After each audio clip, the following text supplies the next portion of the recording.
to the bottling room here at the Artesian Manufacturing and Bottling Company.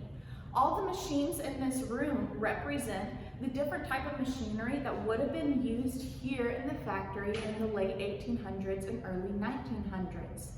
Now, when Dr. Pepper was first invented, this bottle that I am holding wasn't around yet.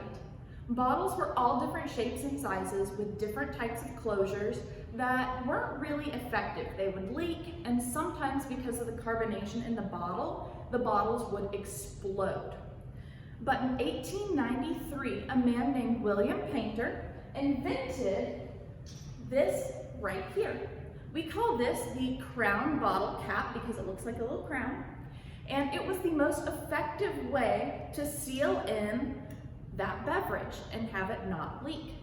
But it takes a specific bottle for this cap to go on, so he worked with bottle manufacturers all across the country, and eventually this became the standard bottle that we know today.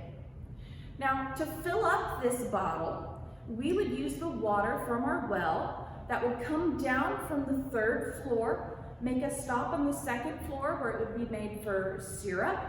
The rest of it would come down to this 1st floor where it would be chilled in this machine here, carbonated in that black machine to my right, and both that syrup and carbonated water would lastly come through our filler and capper.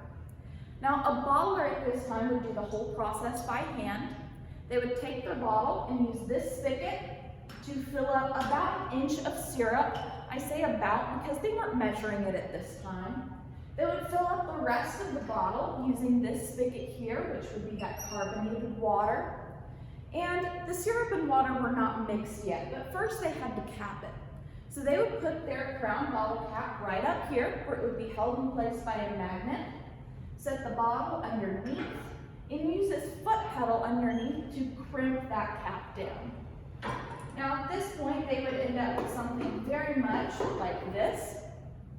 And to mix that syrup and water, they would rock it over their shoulder one time on each side. So 1, 2. And at this point, this bottle was ready to go on the shelves.